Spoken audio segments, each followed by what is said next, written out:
தமிழகம் எங்கும் கிளைகள் கொண்ட Annamalai institute of hotel management and hospital management படிப்பில் சேர்வதற்கான அட்மிஷன் நடைபெறுகிறது.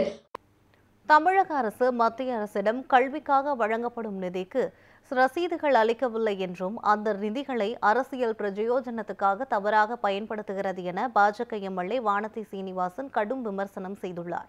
பாஜக தேசிய மகளிர் அணி தலைவரும் கோவை தெற்கு சட்டமன்ற உறுப்பினருமான வானதி சீனிவாசன் கோவை விமான நிலையத்தில் செய்தியாளர்களிடம் பேசியபோது கல்வித்துறைக்கு மத்திய அரசு வழங்கிய கோடிக்கணக்கான நிதிக்கு தமிழ்நாடு அரசு ரசீதை அளிக்கவில்லை என குற்றம் சாட்டினார்.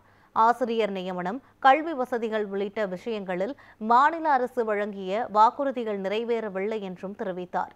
தகுதி தேர்வு வழக்குகளை காரணமாக காட்டி காலதாமதம் செய்வதை ஏற்க முடியாது என்றும் 5 ஆண்டுகளில் திட்டங்களை நிறைவேற்ற வேண்டும் என்றும் வலியுறுத்தினார்.